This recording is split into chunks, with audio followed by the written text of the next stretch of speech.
This was at the height of Lion King. Scott Santoro, who was the head of effects on that, was like, let's start letting Marlon draw some shadows under Simba. Oh, How about cool. that? 3 months later, when like my 6-month review came along, I had all these shots from the film to show for it. And so I got promoted to an animator then. Wow.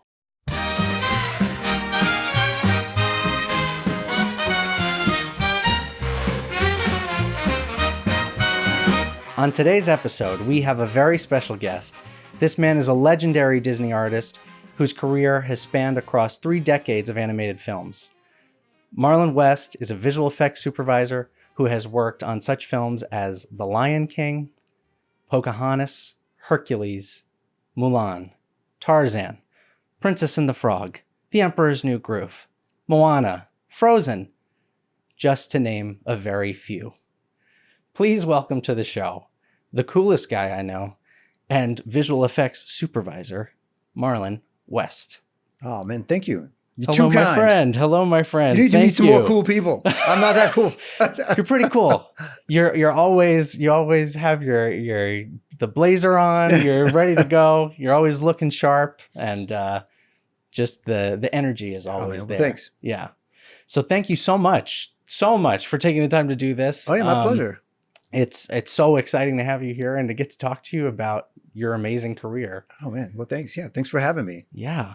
I guess let's jump into it. Let's. I love talking about this animation stuff. When people ask you what you do for a living, what do you tell them? You know, most of my career, I was effects animator and head of effects. So usually when people ask what effects are on an animated film, I say it's most of the things that move on screen that aren't the characters themselves. Right. Especially in the 2D days. Like we did props, we did lighting, rims, and shadows under characters and everything. Fire, water, rain, explosions, magic. Especially at Disney, we do a lot of magic. And so that has been like how I explain what effects are in animation.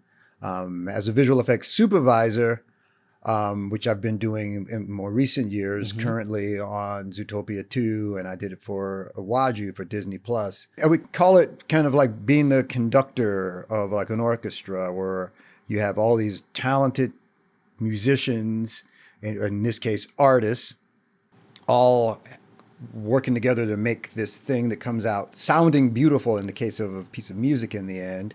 And you're focusing their directions in the right place. Everybody can't play at the same time. Right, yeah. And at the end, it has to sound, in this case, look like that was the only way it could have been. Right.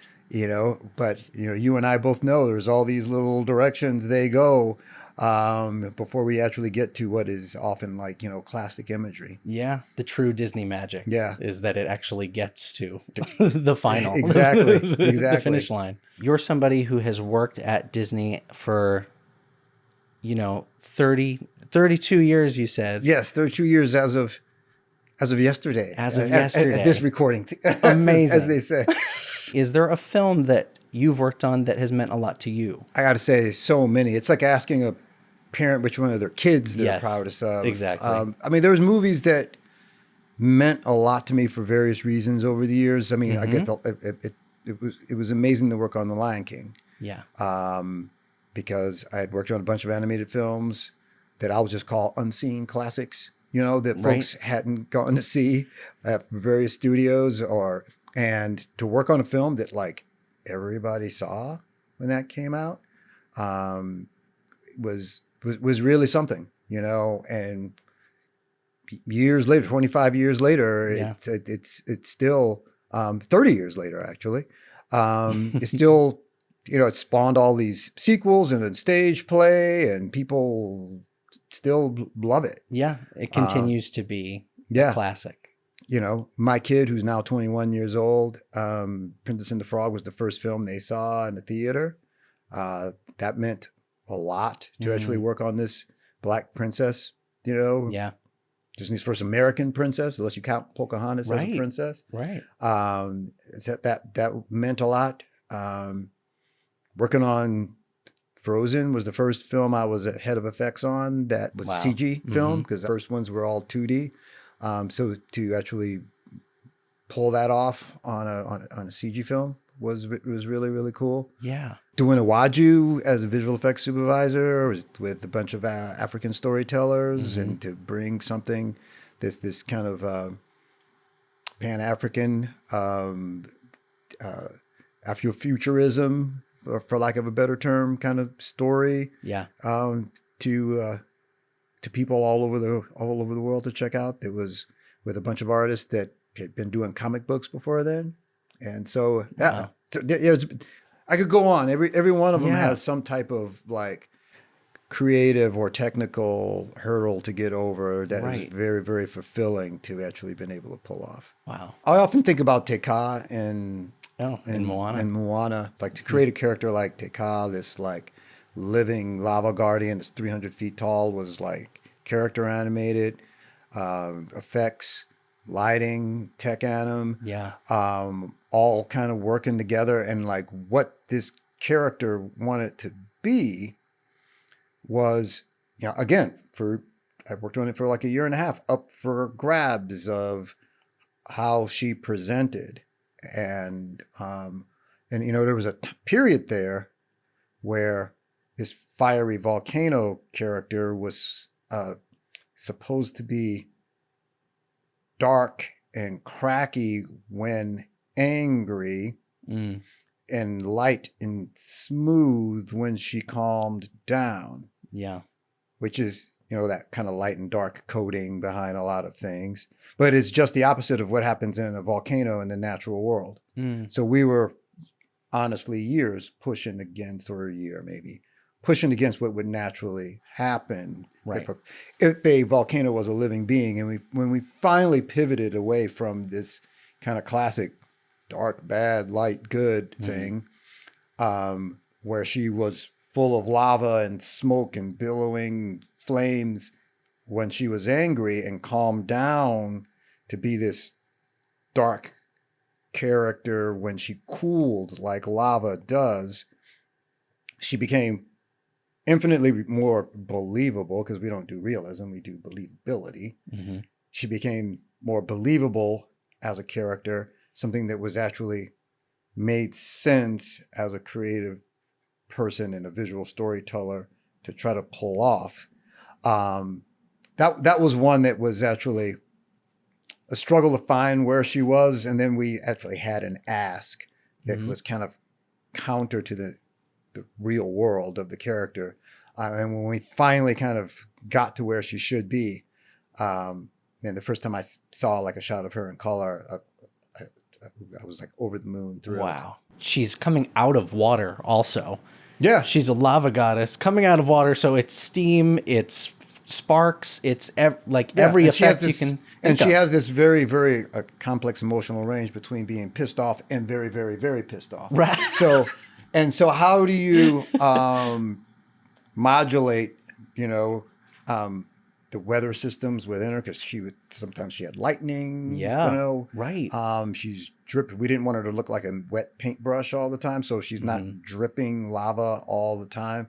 So I did a key drawing for like every time she showed up for our team to suggest how billowy she is, or how much lightning is in this shot versus that shot. So there would be some build, so she didn't look the same all the time. And you're building up the story, so the stakes are getting higher as it goes. I mean, that's the thing about effects at Walt Disney Animation Studios. Like, everybody's a visual storyteller there, and our effects have to get laughs. They have to actually make people sad. They have to thrill. They have to delight, and overtly support the acting of the characters. Sometimes they're overtly in service of the production design. If you look at the effects, like in Wreck-It Ralph, in that, I forget the name of the army game that he goes to for the first time. Hero's Duty. Versus Candy Crush. Right. Those effects look different. Because they're like these two different worlds, or the so-called real world. Right. The effects in Frozen are trying to really support Michael Giamo's like production design, and Elsa has this magic that is playful and childlike as a kid. It's involuntary as a young adult. It's masterful and beautiful when she's fully embraces who she is. And then you send some assassins to her house, it gets really spiky and scary, you know? And Yeah. so the effects have to kind of support like all those elements, all those parts of her as a person. Yeah, that's a really great example because it is such a stark difference following Elsa throughout the whole movie. Oh yeah. And how it evokes so much emotion, and it gets you more engaged with her. And you're not supposed to think about it as an audience member. Right. I've been lucky that I've worked on 2 Frozens, Moana, Encanto, films where the effects are kind of front and center. Right. But most of the effects of an animated film are there for like production value. And people only notice them if they're missing or lousy. So like no one's like, Right. oh my gosh, that was the dust cloud that got kicked up there when Mufasa fell to his death. Oh my goodness. You know, no one's going to say that. I mean, I did. That's just me. The dust cloud kicked, you know, brought not tears to normal. my eyes. So like what we do is goes kind of generally unnoticed. Right. If it's firing on all cylinders. It seems like that's kind of a through line throughout most of animation is Yeah. we're trying to be unseen and the characters are supposed to live and the story is supposed to live by itself. A lot of the camera work in animated films, invisible. Oh, yeah. You're not supposed to really kind of notice cuts.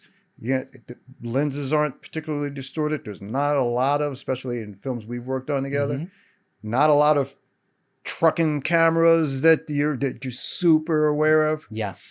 Nothing too distracting. You're supposed to be looking right here, Yeah. right here in these eyes of these animated characters. We're supposed to connect Don't with mess up them. that silhouette with your camera work, your effects. It's true. It's true. It's true. It's totally true. Yeah. So you were talking about, for one second, I have to go back to it because you're Yeah, by talking all about means. Mufasa and the smoke. When did you start at Disney? I started during The Lion King, like 1993 or something. 1993. And you came in as I came in as a trainee.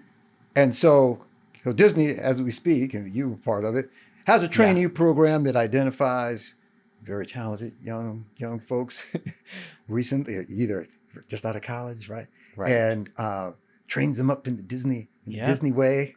And yourself and a lot of our current leaders at Disney came through that program. I came through a different program. I came through a program of like, man, your stuff sucks, but I see some spark, and we'll try you out for about a year. You could train up. So Wow. I was 10 years in the game, applied as an animator.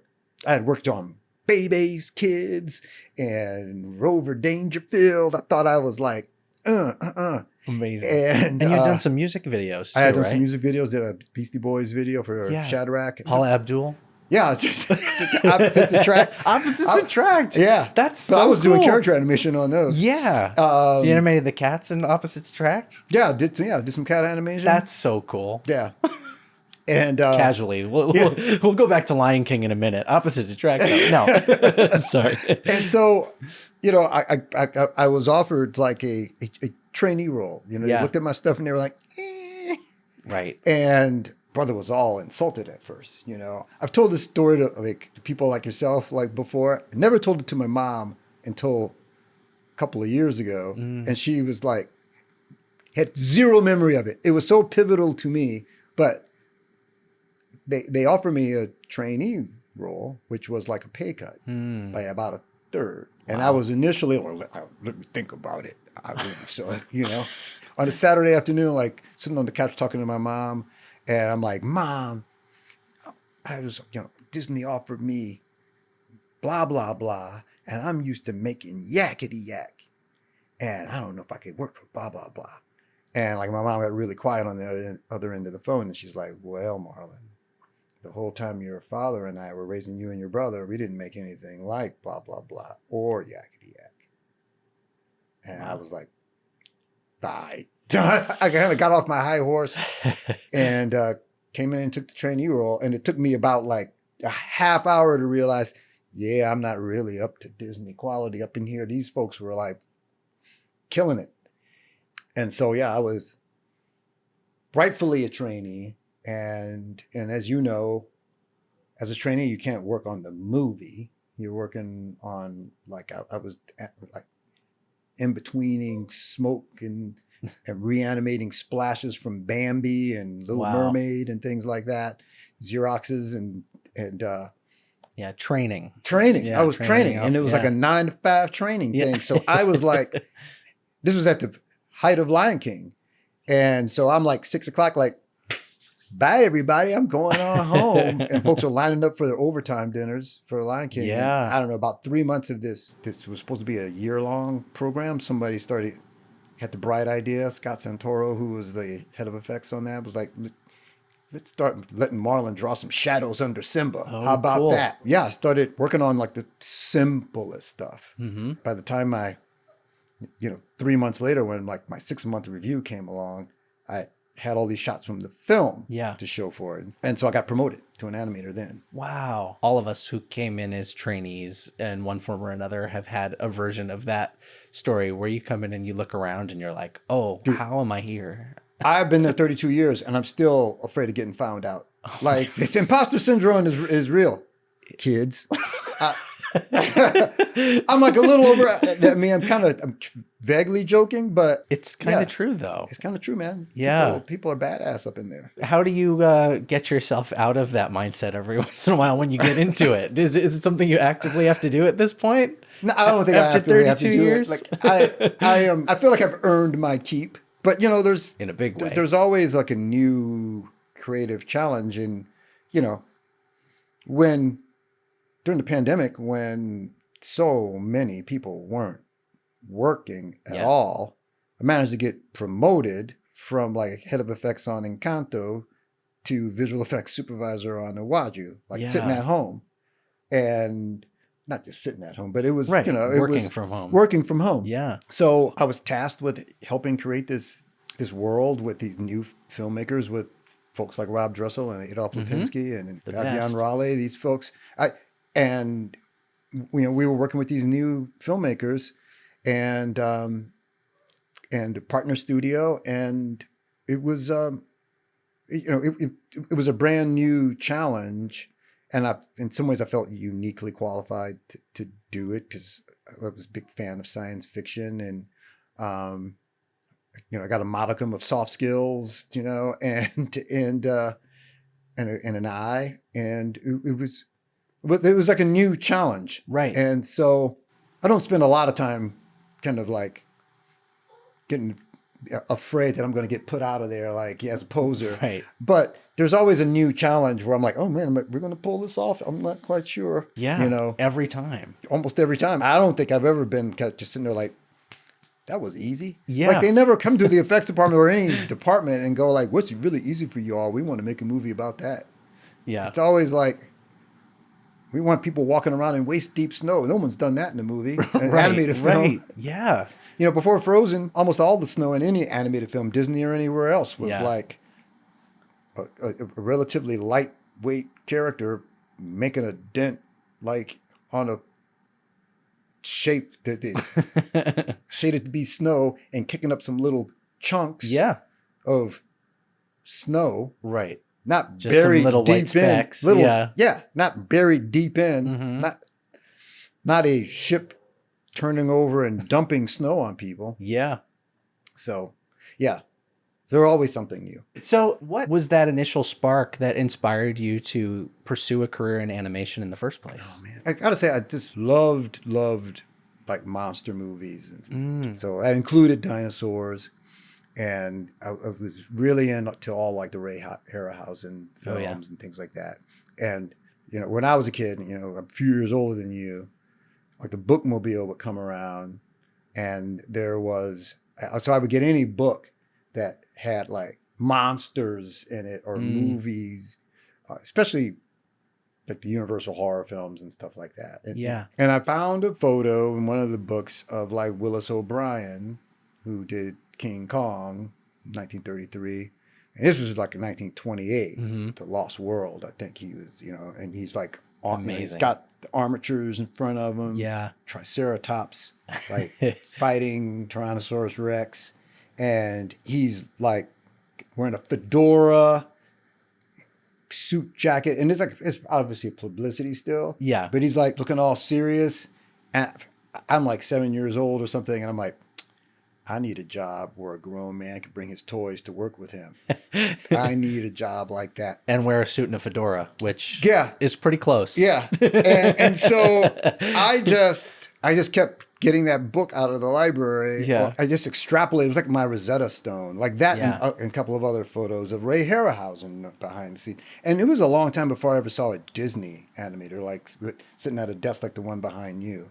Mm-hmm. But so I knew that there was this thing called stop motion. I was able to figure it out because there was no internet, there was no DVD extras. Right. You got the library. I was sitting in St. Louis with working class, parents who didn't have any ins into Hollywood. Yeah. And so like I just was looking at photos of people on set and was like, okay, that's a toy or a figure. And there's a camera over there and it's pointed at that thing. And they've got to be shooting like 1 or 2 frames at a time and moving it a little bit because that's what animation is. And I just tried to start doing it. I mean, honestly, I tried to start making films like with my like neighborhood neighbors and friends. Oh, cool. But That's like, fun. they didn't pay attention to it, brother. I'm trying, like, they wouldn't show up on set on time. They had their own ideas. I'm a fun-sized brother, right? And, so I was even smaller then. And I'll be like, come on, you guys. And so like, I scrapped that and started like making films with like G.I. Joe and stuff instead. Mhm. Now, you probably grew up with the G.I. Joes that were like The small this big, ones. the small Yeah, ones. right. But I had like the, 12-inch G.I. Joes. And so like they were a lot more posable, a lot easier to stand up and things like that. And then they had all these cool guns and gear and vehicles and all this kind of stuff. So like my scale went down, but my production value went up. And so like the movies I could try to make with these things. Right. And so yeah, that's kind of how I started. But that was all just like, someday I'm going to make movies with people. That's so cool. Or use these toys. And then like by the time I think I was in college before I ever saw an Acme Peg bar. Were you a traditional artist also throughout that time? Were you drawing as well? Yeah, I was drawing. I it- took art classes. Yeah. I've like filled up the borders of all my sketch books or school books with Yeah. doodles and things like that. I drew comics, with another classmate starting from the 6th grade and the 7th grade. So I always wanted to be an artist of some sort. And a filmmaker. And a filmmaker. I always So- wanted to make movies. And like when I was a kid, I felt like I was in the middle of the pack as far as like talent. My buddy Stan, who I used to make comic books with, Yeah. he was better drafts person than I was. There's just so many people, my friend. There's so many people that I thought were just genuinely more talented than I was as a kid. Mm-hmm. I just wanted it more. I just wanted to do this stuff. Yeah. They kind of like wised up and started learning a real trade or really studying, to be an engineer or something. Would you say that that's the difference? Is that the people who maybe make it in the industry are so driven to do so that there's nothing else that they want to do? Kind of. Yeah. Yeah, I mean, I think there's a tenacity that it takes. And I'll say a word that doesn't get used, they don't teach it in school anymore, but grit. Yeah. That it takes to do this, especially when I was coming up. There was no program to learn like effects animation. Like people just stumbled into this. Yeah. Like when I was probably up until like the 90s, I just kind of, all I really ever wanted to do is like make movies or be part of filmmaking. Mm-hmm. And, other folks liked drawing, but they got out of it. They put it aside and pursued other things. They still may draw on the side. I mean, my aunt, my mom's younger sister, my Aunt Doris, used to like babysit my brother and I when she was like a teenager. Mm-hmm. She was really good draw. I learned how to draw like tracing her drawings and things Yeah. like that. She never pursued art. Right. You know, my uncle who was turned me on to comics and you know, give me my first stack of comics as a kid. He would never self-describe as a cinephile, but he loved movies. He was the kind of person who just would. He was the first person. My dad to this day is like, no one's ever made a movie he wants to see twice. You know, he likes them. Wow. Yeah. Fair enough. You know, I like them, but why would I see that again? My uncle saw everything like 10 times. And like if he met you and was like, oh, Nick, you haven't seen Jason and the Argonauts yet? Come on over to the house. We're going to watch that. Right. He was the first person who kind of through example showed me that like people are passionate about movies, that there's fans of movies and music. Yeah. You know, he's a big music collector, as am I too. So I learned so much about who I am from both of my parents and but like my uncle was kind of like my first kindred spirit I realized that there was a world of people who really were passionate about collecting records and comics or making movies or watching movies over and over again.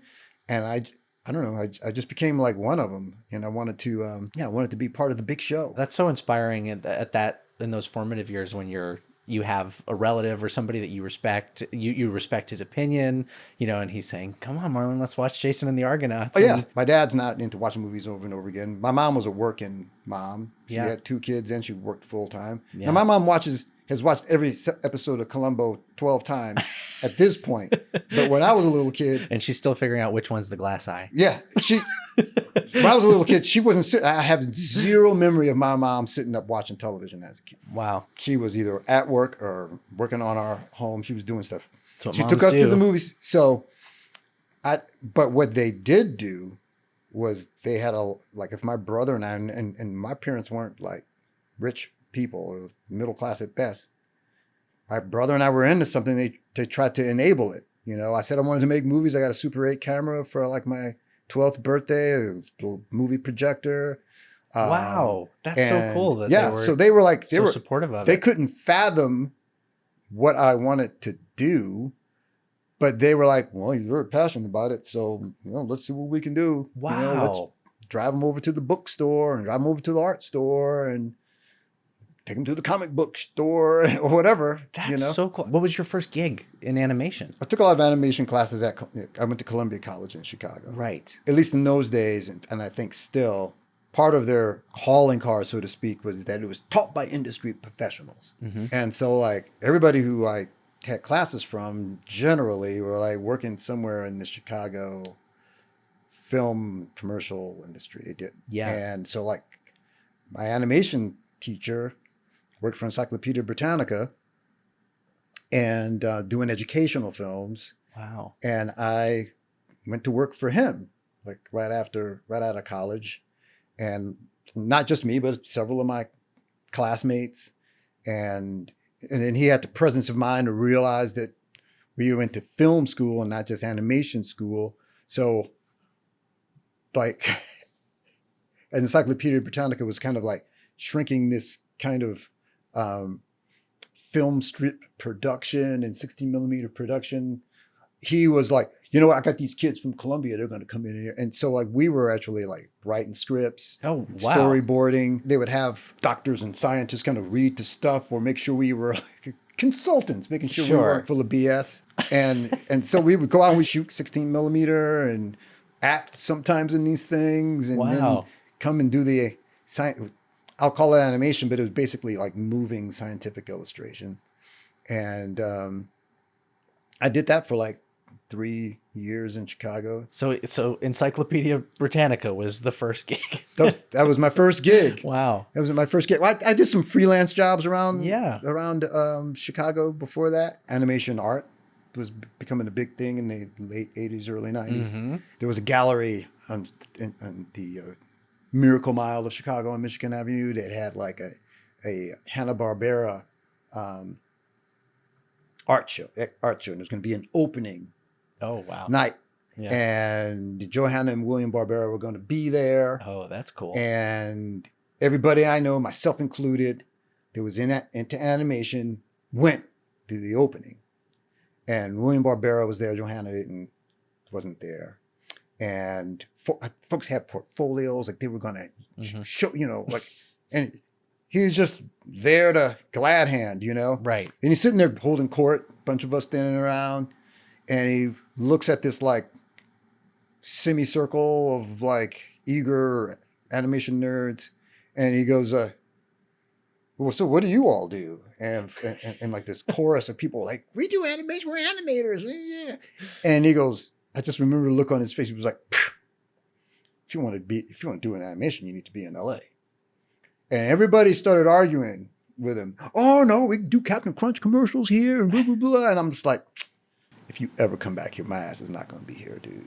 But if it was like a movie, that Spike Lee camera? Yeah. Where somebody is like on the cart and the world is moving behind him. Yep. Scorsese did it in Mean Streets, I think, for the first time. But it's really become a Spike Lee thing. If my life was a movie, that would have been like that's the moment. My shot of me like walking out, floating out of that exhibit, like I'm getting out of here. And that then sparked you to make the move. Yeah, was that there was that and a couple of other things. But that is like I just remember feeling like there was like a gauntlet thrown that night, and I had the presence of mind that I wasn't going to get a job in LA doing these like educational film, like, I had this reel full of like oxygen molecules falling, going through a forest of nose hairs or like bladder filling with urine and stuff like that. And, I had all this like heartbeats and stuff. And I'm like, there's not like a job in LA that's going to translate into this, like anywhere but Encyclopedia Britannica. Right. So I spent months just like animating stuff that I thought looked cool. Yeah. That I could just cut into a reel along with all this. That's cool. So you just focused on personal projects for a little while. Yeah. And you were like, this is something that actually could maybe get me a job. Yep. And then it did. Kind of did. Like the short answer is yes. Yeah. And then when I came out here, I'm knocking on doors and it's a lot of smaller animation studios, most of which are gone now. Somebody looked at all this stuff, and particularly this stuff I was doing for Encyclopedia Britannica, and they were like, you should do effects. I wish I could remember who it was. I wish you could remember her name and what animation studio she was working at. Yeah. But it was like a piece of advice that changed the course of my career, because I didn't tell her that I didn't know what the hell an effects animator was. Yeah. I just started calling people like, hey, I'm Marlon, I do effects. And somebody gave me a shot at it. Wow. Those moments are so pivotal. When somebody tells you, oh, you could probably be good at this thing. Mm-hmm. I had that with layout too.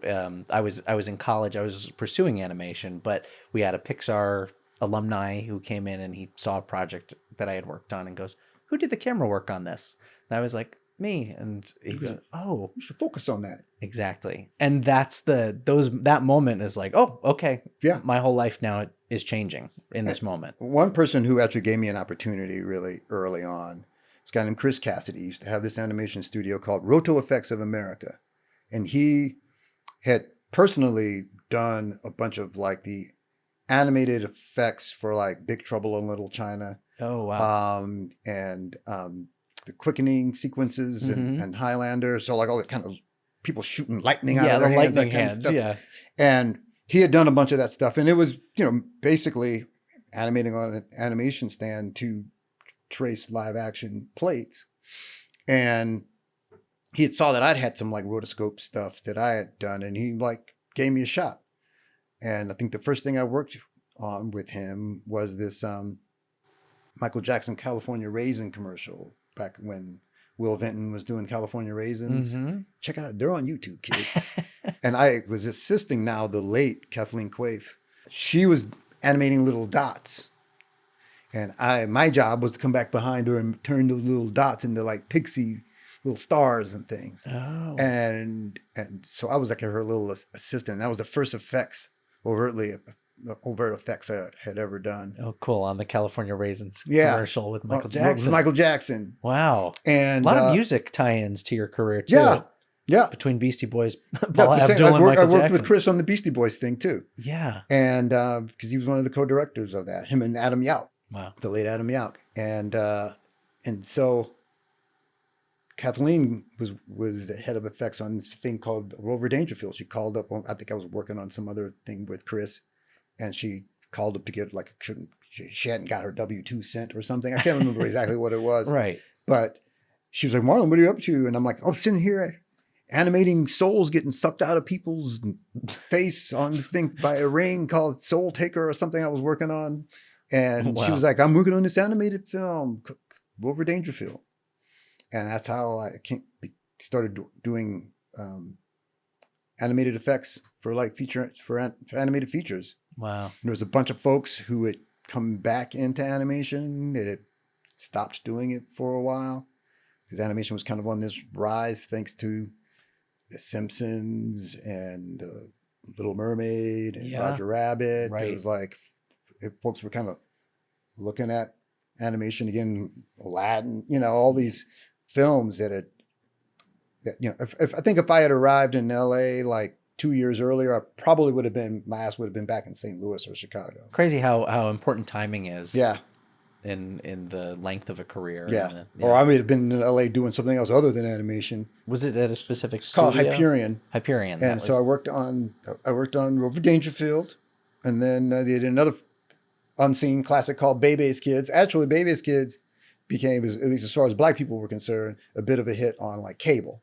Mm. And it was based on the comedy stylings of the late Robin Harris, who is probably most famous for being one of the grumpy foils in both House Party and one of the three dudes sitting on folding chairs, commenting on things and Do the Right Thing. Oh, okay, cool. Sweet Dick Willie was the name of his character in Do the Right Thing. So he had this comedy routine where he had met a woman at a funeral and wanted to ask her out for a date, but she was a single mom. And she was like, well, if you want to get to know me and my kids, you need to take us out, take us to Disneyland.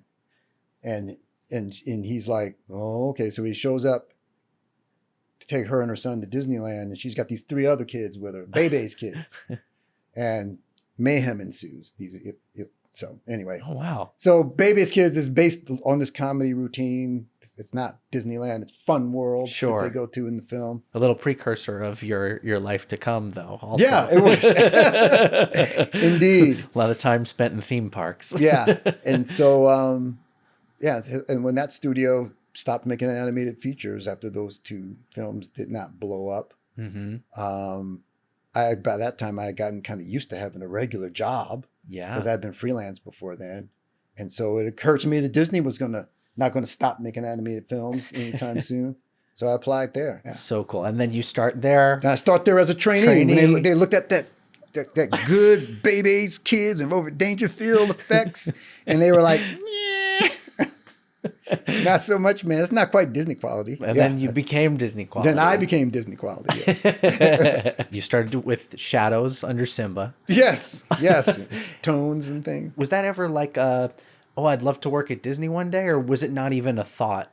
It was not a thought until I was working in animated features. Like I thought I wanted to work in like small animation studios or maybe have my own small animation studio. Mm-hmm. I was starting to self-describe as an effects animator by the time I was done working at Bebe's. Bebe's Kids and Rover Dangerfield. And between those two, I got loaned out to Croyer Studio to work on Fern Gully. I worked on Fern Gully for a little while. That's cool. Yeah, I had like 3 animated features under my belt by the time I came. And so, I was pretty much devoted to animation. By the time I moved to LA, I was pretty devoted to animation. You've gotten that chance, that opportunity. They made you a beginner effects artist. Yes. You're now actually doing effects on the films.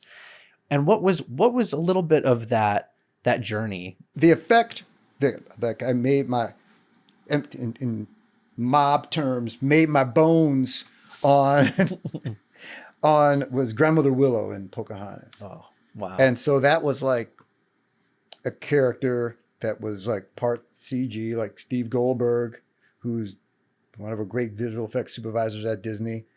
He created this tree. He had already created the lion head gate in Aladdin. Yeah. And so he had animated this tree trunk with a texture mapped kind of bark. And Chris Buck, who's gone on to be a great animation director, then was a really great character animator, animated the face of Grandmother Willow. And then I was tasked with creating it turned out to be like 16 levels of effects of shadows, tones, rims, wrinkles, knot holes. Wow. And nobody wanted to do it because it seemed thankless until I started doing it and started looking cool. And it was like, I felt like Tom Sawyer kind of painting the fence, like, hey, everybody, this is cool. Grandmother Willow's great. And she started showing up in color and people were like, hey, can I animate one of those? Yeah. Help you out on one of those Grandmother Willow shots? You're like, yeah, I could use some help. Yeah, I could use some help. That'd be great. Because there were like 16 levels of artwork for each drawing of her.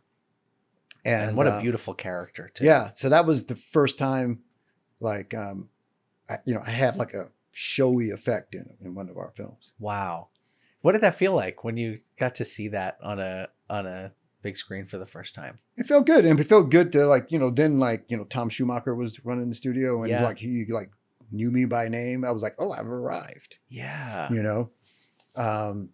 So yeah, that was cool to have authorship of that and to look back on it and to it, been worked so long with Steve and have him now be such a long time friend and who done 2 Frozens with Chris. Yeah. For that to have been the first time I worked with both of them was, I don't know, it feels really special. And that's one of the coolest things too about what we get to do for a living is you get to, luckily, hopefully, if you have the longevity that you've had in a career, you get to work with your friends over and over again. Yeah. That's really special. It doesn't feel like that's something that everybody gets to do. So it does feel really special. I mean, the thing about an animated film, as you know, it takes so long to make one. I guess some people can survive this game being an asshole, but it's hard. It helps to be a reasonable person that people like. Yes. Because it's not like a live action film where we got an 8-week shoot. I could put up with this fool. And that's all I need to do. I'm out of here. 6 days a week, 12 hours a day, 8 weeks. I'm out of here. But we work on these things for 2 years. So it helps to actually have some sense of community and being able to be a reasonable person. And the thing about being at Disney, especially as long as I have, it's like a repertory theater more than like a film. That's studio. true. It's like we're a bunch of artists. We're going to put on a show. This show is called Moana. This show is called Encanto. Right. This show is Raya and the Last Dragon. So it's like, and people kind of have different teams and they mix up and they go around. But it is, I've worked on so many of these films with some of the same folks. Yeah. In sometimes different roles or the asks or the creative and technical asks are different, but it is kind of cool to have these long relationships with folks to see them also start as trainees and grow into directors or it's something. What would you say your philosophy is on leadership? Are there different mentalities that you try to take when you go from show to show? I think I want, especially as a leader, what we do is it's hard, but I want, and our films are often good and they go out and touch people and people enjoy them. But as a leader, I want to make an environment that is fun for the people that I'm working with and for them to feel seen and appreciated. Yeah. Now, fun is not easy. Mm-hmm. That's why there are 2 different words, but because it's not easy to make these films. The quality that we're working at is high. The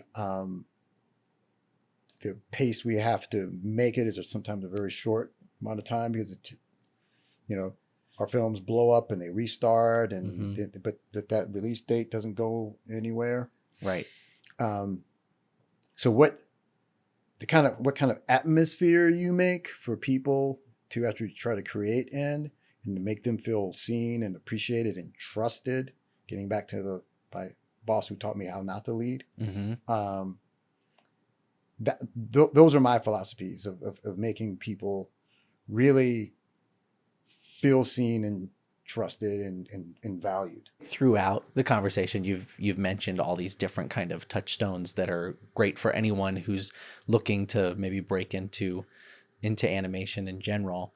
Is there any advice though that you would give to someone who wanted to become an effects animator? Oh, effects animation in particular, especially in animation, as opposed to like live action, or which is the only thing I really know, Mm-hmm. is I think having some sense of the natural world. We do stylized and romanticized imagery at Disney, but people know what water looks like, and you can only push it so far before people are like, that looks fake. Mm-hmm. I honestly don't like looking at other animated films for reference, because we're already doing something that's a step away from reality. Yeah. So if I'm actually imitating something from another movie, then like I'm even further away. You're 2 steps away. So I like to look at things that they might be from a documentary, or from, they might be from a live action film, Mm-hmm. but generally I like to go out into the natural world or catch things on in the news or something like that. Yeah. And use that for reference. I was Using talking life. to Adolf Lipinski a couple of weeks ago. We were talking about a meeting we had. I started to say every week, and he reminded me it was every day, called the Shoreline meeting, where he had taken his family to Bora Bora in anticipation of Moana, and he had shot footage of waves lapping against the shore. Mm. And because waves break way out, hundreds of yards from the shore, they don't come crashing, rolling, against the shoreline like they do here. Yeah. So we don't have reefs breaking waves. They come Right. crashing right. And so he had this footage he had shot of waves lapping against the shore, or sinking into or pulling back, or some of it sinking in, being soaked up into the sand. And myself, Aaron Ramos, who was our like shoreline lead, Mm-hmm. Deo Maeda, and a bunch of other folks, met every day on how to figure out how to like nail that footage. Wow. That Adolf had shot. And when Aaron, I say we, but when Aaron did, that was like high fives all around. But it wasn't enough to just kind of like nail this like vacation footage. We had to actually make water that was actually like more reflective of the sky. Yeah. Because we didn't want to see sand, in 12 feet of water, because that was not. And so again, we were making water that was not necessarily like exactly like it is, but it's exactly how people remember it, Right. exactly how people think of it. It's a caricature of water. Yeah. Yeah. And so it's a romanticized water, but it was important that people in that part of the world who live there or who've spent time there look at the shorelines in Moana and go, oh yeah, got that right. Yeah, they feel like they're Yeah. at home. Yeah. Yeah. It's so important to have things like that where you're doing so much research and just trying to get it right, because the people who know. Yeah. So when they see it, if it really rings true to them, then it makes all the difference. There's like people all over the world. We want to be entertained by these films across all cultures. But then there's like a less than 5% of people on any film, whether it's Princess and the Frog or Frozen or Moana or Encanto or whatever, that can look at an environment and know that those are the right flowers for that part of the world, or know how that wave laps against the shore, or know how people put ladders up at Mardi Gras with milk crates on top, and they put their kids on top of them so they can actually see over their heads for Mardi Gras parades.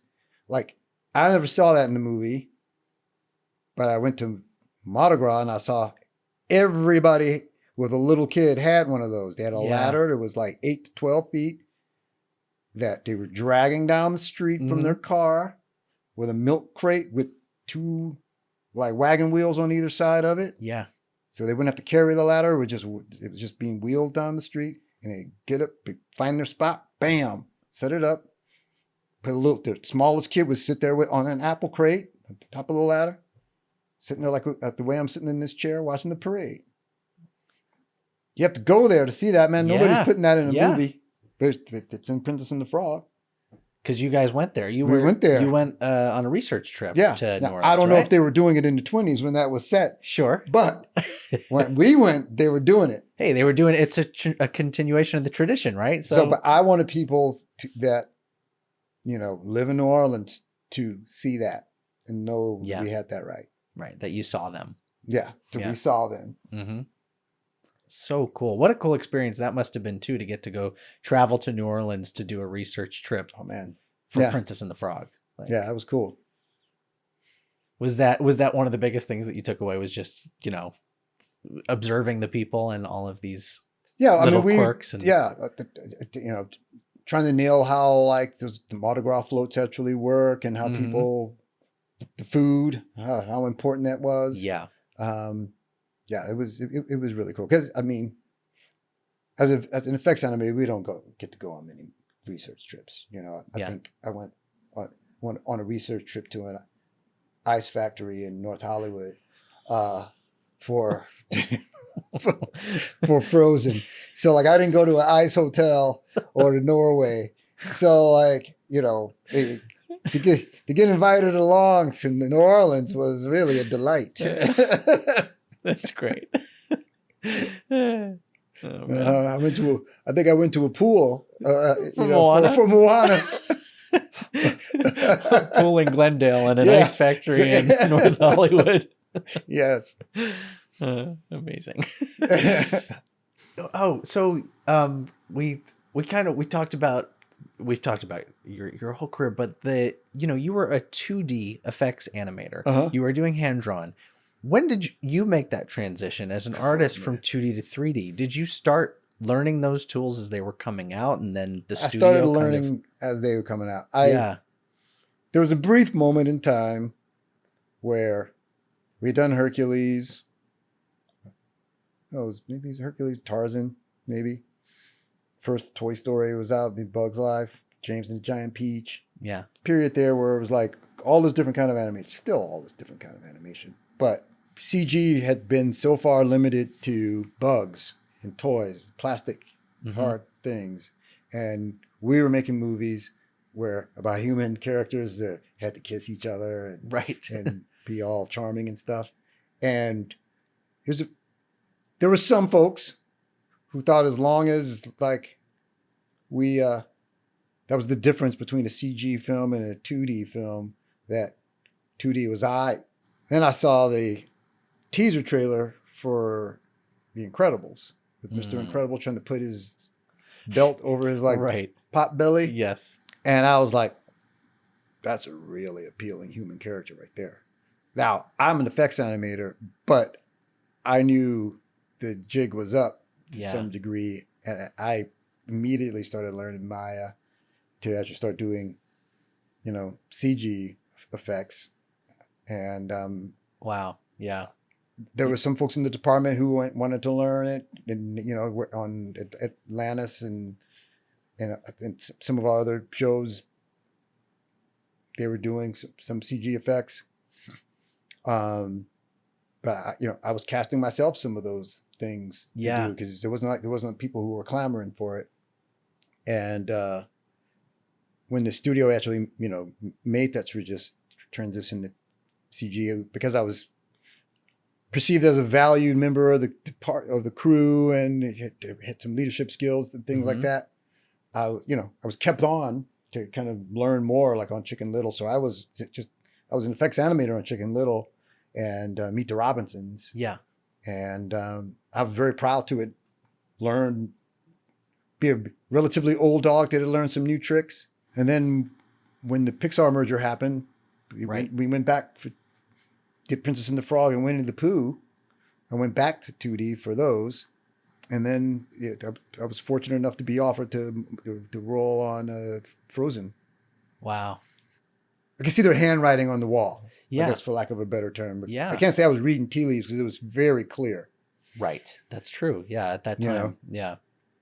Yeah. It was, but I mean, good on you for seeing that and being like, I'm going to start doing this because especially even right now, there's a little bit of that, like, okay, are we going to evolve? How is animation going to evolve now with, new technology coming into the fold? And, I think it's going to be a bit of that. It's going to be, I mean, I've already seen it happen once in my career where the game changed on folks. And some folks who didn't want to, were ready to cash out. Some folks tried and couldn't. The thing about 2D, with the exception of like digital compositing, animation was pretty much the same for like 100 years. Still is. Yeah. There's tools where you can animate paperless too. We did all the effects paperless for Princess and the Frog and Winnie the Pooh, but like the bar is always moving in CG. Yeah. I mean, the reason some early films were like about toys and bugs is because like trying to create this in CG is tough. Trying to do hair, well, neither of us got it. But anyway. Yeah, it's true. But like when those technical creative nuts were cracked, it opened everything wide up. Frozen wasn't your first gig in leadership, was it? What was the first gig in leadership? Atlantis. Oh, Atlantis. Atlantis. Oh, cool. It was the first time I was head of effects. I was like assistant head of effects on what was going to be Kingdom in the Sun. It turned into Emperor's New Groove. So I got some little skills of supervision, and I did that kind of assistant head of effects role on Rhapsody in Blue section. I love that of Fantasia 2000. I love that short. Yeah, in there. Yeah, that was a lot of fun. Yeah, and but my first kind of head of the department role was on Atlantis. Wow. What was it like doing that for the first time? Was that nerve-wracking? It was. I mean, any of these roles on the first time is like, oh my gosh, am I going to blow this? Right. Somebody gave me the advice: you're not really that thing until you've done it like at least once. I mean, I felt very successful on Atlantis, but yeah, there's some amazing effects. It was it was nerve-wracking to be leading folks, and I was leading people who were not so thrilled about me moving from transitioning from being a trainee to being an animator even. Oh, wow. And so there were some folks in the department who were like, who's this dude? And now I was kind of souping. Yeah. And, but it worked out. What an interesting dynamic that must have been too, because you have these veterans who've been there, and now you've kind of, for lack of a better term, kind of risen above them in some way in the structure of things. Yeah. And I mean, the way I look at it, it's like being team captain, not boss. Like anytime somebody is kind of like called me their boss, I'm like, and and I'm not really a sportsy guy, but like the thing about a team captain, it's like a trusted role, somebody that you're a standard bearer of kind of quality, and you're just trusted figure, and you're not really like, this is what I say, we're gonna go. Exactly. And so I've always looked at it that way, mm-hmm. and because I probably carried myself that way too, it became easier for some of these folks that may have felt passed over or something to kind kind of work with me. And that's why you are who you are. I respect you so much as an artist and as a person and as an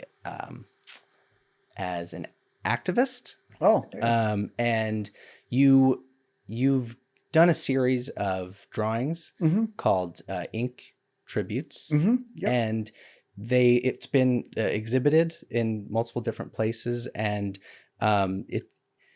it's really moving because the work that you made was highlighting a lot of folks that we've lost tragically over the last couple of years to racial violence. And I just wanted to bring it up and just ask what it meant to you to make those Oh, wow. portraits, and what's it meant to you to remember those folks. You know, I made those almost exclusively during lockdown, during the pandemic. Yeah. And they were like cathartic for me. I think I initially wanted to do like 4 of them. It was going to be Breonna Taylor, George Floyd. Oh man, I forgot the brother's name who was out running. Trayvon. Not No. Trayvon Martin, but I ended up doing him. Yeah. And I was going to end Oh, with Kristen Cooper, who that was going to be my happy ending because he had gotten police called on him, and he lived to tell it. Yeah. And I was going to do these 4, and as a person who's been working at Disney all this time, that building is full of people who can do great caricatures and likenesses and things like that. And I stayed in my lane, drawing splashes and explosions and things like that. And honestly, Nick, it took being out of that building to feel emboldened enough to actually try to start drawing likenesses of people. And I had no intention of them being anything other than these kind of cathartic exercises that I was posting on Facebook and Instagram. Yeah. And they never went like viral or anything like that. And I was drawing them. I wasn't even drawing them in Illustrator or Photoshop. I was drawing them in DPix, in our markup tool at work, and taking screenshots of them, and then closing the file and saving them on my desktop. And I was not even sure if they would ever even open up again. They were almost like ice sculptures or something, or sandcastles or something that may or may not last. And but I ended up doing like 44 of them, like for like the whole time we were on lockdown. Wow. There was either Chadwick Boseman died, like, or so I did one of him, or it would have been the 75th birthday of Emmett Till came along, or so like there was always a reason to do. Some of them were downright joyful.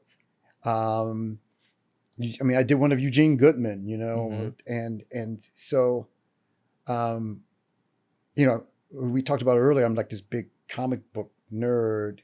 Yeah. And I did them in what I think of as like a comic book style, because I feel like superhero or like uniquely American style of like myth making. Yeah. And I came up with, enjoying Marvel comics in particular, and so many of their comics had heroes that were like, depending on the episode or the issue, sometimes they were villains, sometimes like, the first time you saw Wolverine, he was like a Hulk villain, Punisher villain.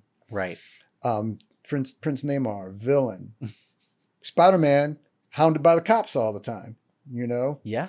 The Hulk is basically Dr. Jekyll and Mr. Hyde, and also hounded. So like so many of their characters were, especially as a black kid, they were on the outside of society. And so for me, like and I wasn't imitating anybody particular comic book style, Yeah. but I was drawing them in what I thought of as a comic book style, and they were almost all were some type of either a selfie that that the person had taken, or a portrait. So they all were like looking at camera. If they weren't, I actually fixed their eyes so they were more. Wow. And so it was, for me, it was like a cathartic thing to kind of sit and have some fellowship or bear witness, to spend time, like hours With that person. Yeah. thinking about what happened to them. And I was done with it. And because I've never been like, I've been an animation person. I've never been a studio artist. And when the Museum of Social Justice reached out to me here in LA to like put them on, display them, I was really moved, and I was really struck by seeing them all together. Yeah. Because I'd written a little thing on all of them, and to see people actually have to excuse themselves from it, to like, I can only read so many of these, and I've got to take a break and go outside and come back in, was really moving. And it was up there for a while, and then I went. They went to St. Louis. They were in a museum there. Wow. And full circle must have been. Yeah, it was really a trip to actually have them in on display in St. Louis, in my hometown, and both my parents were there to see them there, because they weren't able to come out here. And yeah, it was really something. And the last time they showed at Columbia College, where I went to school. So wow. And each time, because they are these digital drawings, they have been blown up and put in a different order. Like, they're not like, they're not drawings like this. They're like files that I send someone, and they've been displayed in 3 distinctly different ways, in either single rooms or like it's like 6 different rooms in St. Louis, and some of them were like huge, That must have been so cool. And so they were like really immersive, and they even painted the walls all white, so they seemed more comic book. Yeah, they'd pop out. So yeah, it was really something to do that experience. I never really had that kind of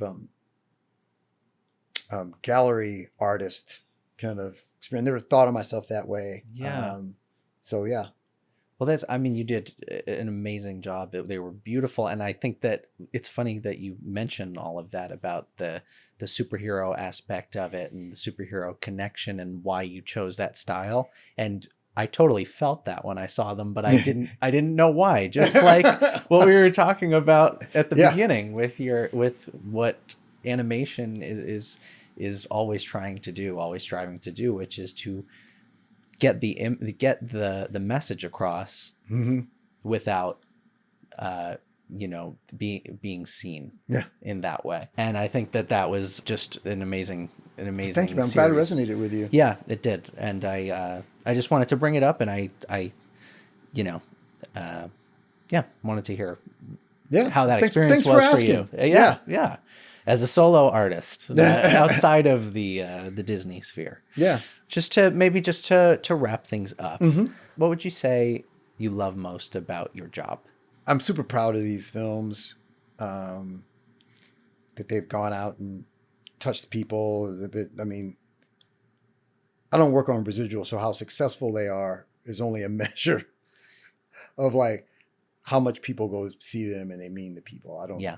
If they make a bunch of money, that means like the studio doesn't close. That's all that translates. Get to make more of them. We make more of them. Mm-hmm. The thing I like most, and we kind of touched on earlier, is the people.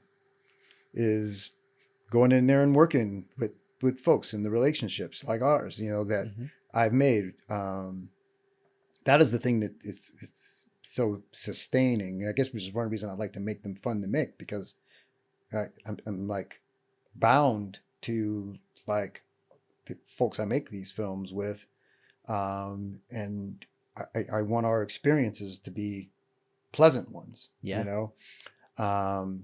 and it's good to people that I can't be more proud of some of the images we've put on screen and how they've gone out and touched people. And, I meet people and they tell me like how these films moved them as a child or as an adult, or I haven't spoken to my sister in years until I saw Frozen, and I went and we got together. Wow. And now we're friends again. Yeah. And stuff like that. It's like amazing, but it's really just the relationships with people that to me is like the most sustaining aspect of it.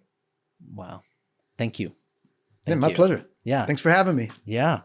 Yeah. The films that you worked on inspired me to go into this career in the first place. Oh man, cool. That's so good to hear. To get to work with you and get to know you and be friends with you is just mind-boggling to me. So thank you.